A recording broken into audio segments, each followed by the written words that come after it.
Hi creatives, today we're taking you behind the scenes and sharing how we created the new brand for Kayla. We will talk about logo tips, how to apply your brand to all parts of the business, and we're also going to redesign our website and launch a couple new pages that will be live once this video is posted, so you can go check them out. Before we start, I want to share a little bit about Kayla and the brief, because I think most of us probably only know us from YouTube.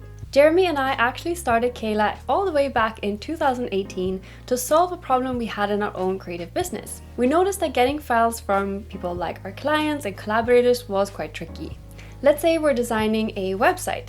We're going to need copy from a copywriter, photography from our client, maybe an external photographer, and there's so many people involved in this process who need to be aware of what they need to do, how they can send it, and this always caused some confusion.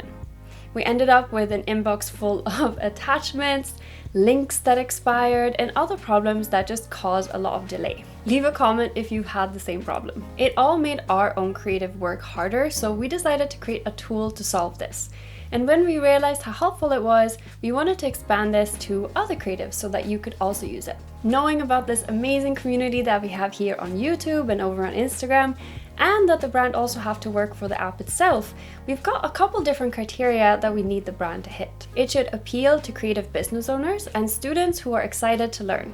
It should feel creative, inspiring, and energetic to fit in with our creative community. It should also feel trustworthy to clients. It also has to be very flexible to fit on everything from YouTube thumbnails to the app interface itself. Let's start by having a look at the existing brand and see what we might want to change. We actually named the company Kayla because we wanted a name that felt very friendly and like a person that you can reach out to and ask questions if you need help. Living in Scotland at the time, Kayla is quite a common name there, but it's not very common in other countries. So it felt like the perfect balance between being a little bit unique, but at the same time easy to spell and easy to say. The name will stay, but we do want to change the logo. So far, we've just been using the capital K as our icon, but as we're doing a lot more work on social media and here on YouTube, we want an icon that can be recognized a little bit easier and that isn't just linked to the name itself. We also want the icon to have a little bit more meaning and be something that can be dynamically put together or taken apart so that we can create a more exciting visual identity based on it. Another part of the visual language that we would like to change is the color palette. The one that we have is a little bit too dark and we just want to inject a little bit more energy and happiness into it. We also want to review the fonts. So we have one font called Sophia Pro that we use for our body copy.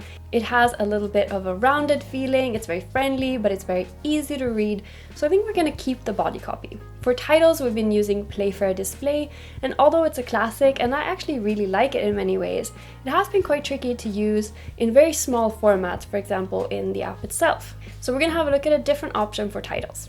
Lastly, although the app itself is about requesting files, the core goal of the brand and the company is to help you as creatives build really strong relationships with your clients. I think that we need a core message that is going to kind of summarize this in 1 to 2 sentences.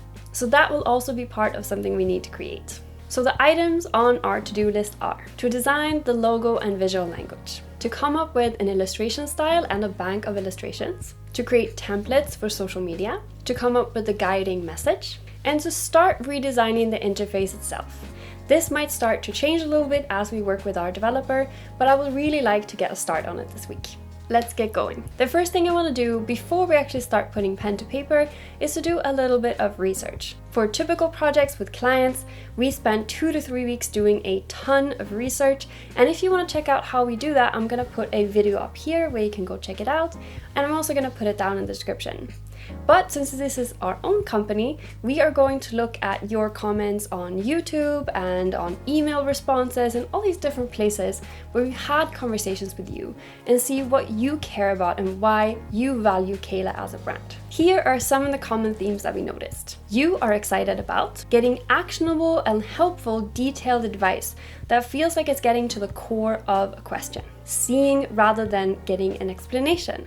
So you really like when we do how-to videos where we actually create something from scratch and you can follow along. And finally, you like a really calm, down-to-earth teaching style that is based on experience.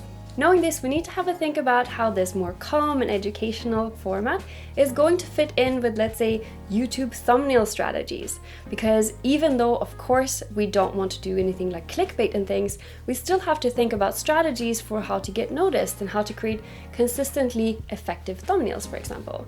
So all of this needs to go into the brand strategy and how we think about our visual language. Now let's have a look at some inspiration. We use a tool called Milanote, which lets you collect inspiration from lots of different sources. We use it for mood boards and for concepting and all organizing of our projects, and I really like it. They have a browser extension that you can install, and that way you actually don't have to download any images to your computer and then upload them. All you have to do is create a board where you want to save them, and then choose that board when you're saving the image. If you also like visual planning tools and you want to go check it out, the very first item in our shop is actually a Milanote branding template, so you can go and check that out. There's a link down in the description. Since our audience is other creatives, there are so many different places that we can look, like design magazines, creative blogs, design books, all these different places that can give us so much inspiration. I want the core of the brand, like the logo and the fonts, for example, to work long term. But I also want to have flexibility where things like illustrations and photography can be a little bit different and switched up to fit trends and just exciting new projects. Once I'm happy with all the inspirational images that I have, I start organizing the board and pulling colors from it. I also like to add ideas through notes and comments right away, because sometimes you just spark ideas when you see an image and then you forget about it if you don't actually write it down. So I think this is a nice collaborative part of the project, but we just want to get everything written down. When we work with clients, we typically create a range of different mood boards so that we can start narrowing down the direction. But since this is for our own business, I think we can settle for this a little bit more simple and pared back one mood board. Before we start designing, we like to check in with each other and start creating a concept behind the actual brand. This is going to be what guides all of our visual choices, and we want to make sure we have it first so that everything feels cohesive. In this case, our goal is to help make collaboration between clients and creatives a lot easier, and to help creative business owners build a business that they really enjoy. Therefore, we want to represent diversity in the creative field, so that regardless if you are a brand designer, a copywriter, a 3D artist, an illustrator, your skills can be put together to create something new and unique. So we want the logo to be able to be taken apart, come together, and represent different aspects of the creative fields. With this idea in mind, let's start sketching. If it's possible, I would also really like to be able to incorporate the idea of a K, so that we have a little bit more of that brand recognition in the icon itself. So here are some of the sketches where we've been starting to narrow it down. Once we have, let's say, 10 to 15 that we're starting to feel are going in the right direction, we like to review them together and make sure that we're pointing out anything like, will they work at a small scale and will they work in black and white? Making sure that they are really robust and are going to be practical to use. Once we picked our maybe 3 to 5 favorites, we like to go and use a couple different techniques to check for existing trademarks. One is the WePo brand database, where you can upload an image and it will search the trademark database globally to actually find images that are similar. You then have to use your own judgment to see if any of them are too similar or if you think that it has its own unique style. Now that we are clear on the icon, let's move on to colors. Since we're going to be using illustration, I want to have a core set of colors that are going to work for very kind of practical things that we're going to use for the overall brand. But then I want to add an expanded palette that is going to be specifically for illustrations. Since we use a lot of Adobe tools, we often incorporate those little icons of Adobe Illustrator or InDesign, for example, into our thumbnails and other places. So it would be really nice if the design colors could also be working really well and feel balanced together with the Adobe colors. I really like the idea of having something that is high contrast, but working with, let's say, white backgrounds and having black text just doesn't really work practically on YouTube. So we want to have a think about how we can add a lot of color without it feeling too messy or too complex. I think the best way to do this is to use these richer jewel tones as backgrounds and then use brighter colors as an accent to draw attention to details. In a lot of places like YouTube, we use photography or mockups, and these are going to look really good against a darker background. For the website and the app, we can use a white background and use the lighter shades that still feel consistent with the brand itself to create a little bit more of a calmer impression. For the illustrations, we can be a lot more playful and have fun and introduce a lot more color. To expand the palette, I start off by creating a couple different shades of those base jewel tone, so that we have one that is maybe a rich color, one that is a little bit brighter, and so that we have that flexibility there, but it still feels cohesive because they're all analogous. Now we can go in and add a couple complementary colors, and since a lot of these ones that we have, like the greens, are quite cool colors, we want to make sure that we're adding, let's say, some reds and pinks and maybe a yellow color to bring a little bit more warmth into the design. Okay, so now that we have our colors, let's have a look at the fonts. As we mentioned before, the font that we're using for our body copy is called Sophia Pro, and we're gonna keep that, but I want to find a different font for titles. I don't always use the same font for the logo wordmark and for the titles, but in this case, I think it could work really nicely, and I actually found one when I was browsing through some fonts on Adobe Typekit a couple weeks ago for a client project that I think could be really, really nice. It's called Articulat, and it feels really balanced. You can tell that the foundry has put a lot of effort into making sure that the tracking, so the spacing between all of the letters, feels really balanced. So we know that it's going to look really nice and balanced regardless of what words you're typing out.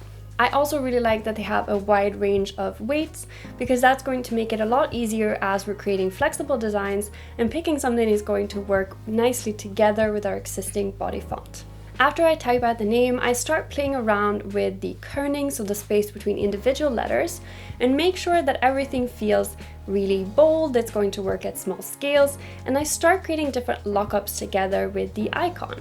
So of course we have different situations like where we would just use the icon or only the word mark, but I also want to create lockups for, let's say, vertical and horizontal formats, and I also want to create kind of like a badge or a stamp. And this is where our kind of description or tagline comes in. We've been working on this for a while and brainstorming it together with our developer partner, and we've really been thinking about how we can encapsulate this idea of running a business that you really love and how it's going to work to build this great relationship with your clients. To build a business that you love long term, having those long-term client relationships are really important. So we've decided that our guiding message is projects come and go, happy clients stay. This is going to really encapsulate how this tool and everything that we're creating on the channel is helping you build those long-term relationships with your clients that can build up your business and help you succeed. I'm also going to start applying the color to the logo and creating all these different variations like black, white, and the different color combinations that we can have. Now that we have our colors and fonts and the logo defined, we can start working on illustrations. The illustrations will go on our websites, part of our thumbnails and social media, and we might even add them to, let's say, success messages on the app. So we want something that is going to be really playful, but also work at different scales. I want the illustrations to feel playful, positive, and maybe with a little bit of almost like magic in there. After all, this is a brand by creatives for creatives, so we wanted to have that creative energy. I decided to start with more of a hero piece, a bigger illustration, because this way I have a defined style then that I can start pulling elements from and use as a kind of reference for any illustrations that we create after this. The illustration that I'm going to design now is going to go on our newsletter sign up page, so we want it to be something that feels like a part of the community and is giving the sense that you're getting advice to build a relaxed everyday. To represent growing as a creative and being part of this community, I would really like to be able to incorporate flowers somehow in this illustration. When I illustrate, I always like to start with a clear concept, and then I start by creating a very rough outline. That way I know exactly where all the different bigger elements are going to go, and as I'm sketching, I can actually start to add the details in later. Once I feel happy with the rough sketch, I go in and create a cleaner sketch that has a lot more details, like details of a face of a character or adding little stars or elements to it. And then I create a color rough. A color rough is basically a layer that I create underneath the sketch where I almost color in like a kindergartner. So I'm basically just blocking out the colors where they are going. This is going to be kind of like a guiding map for me to make sure that the design feels balanced when I'm seeing it as a whole. And I don't have to actually think about colors when I am illustrating and creating my final piece.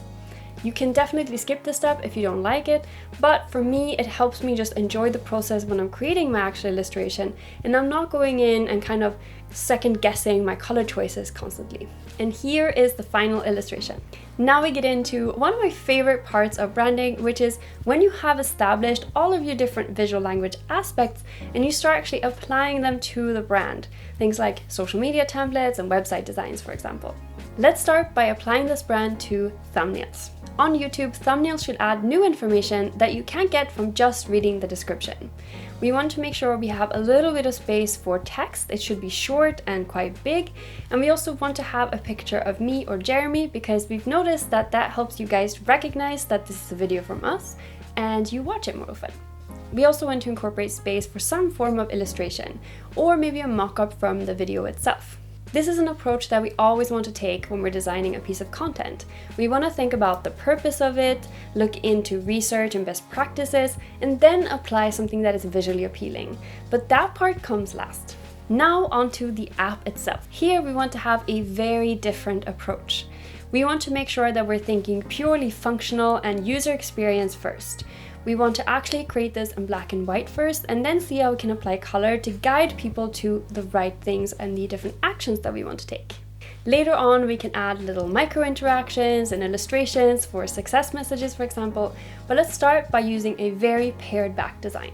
What you're seeing now is your project's dashboard, and this is where you get an overview of all the different active requests that you have in the different projects and the different actions that you need to take. Using color coding to make sure that you can see which different projects need your attention and so that you can prioritize your work.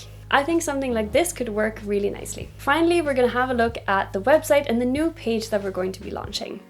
Currently, we have things like the blogs and interviews, we've got a shop now, and we've got lots of different helpful advice for creative businesses. But we are actually launching a new page all about our favorite resources. One of the most common questions that we get is which design tools, planning tools, design tools that we use. And we wanted to collect all of our favorites that we've tried and tested over the last 8 to 10 years. And we want to put them all together in a place for you.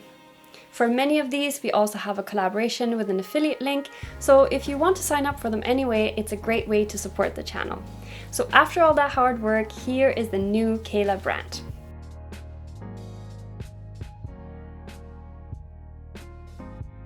We are currently working on adding a bunch of new features to the Kayla app, but if you're interested in being one of the first ones to try it once it's ready, make sure that you go to the link down in the description and sign up for early access. Thank you so much for watching. Good luck with your projects and see you next time.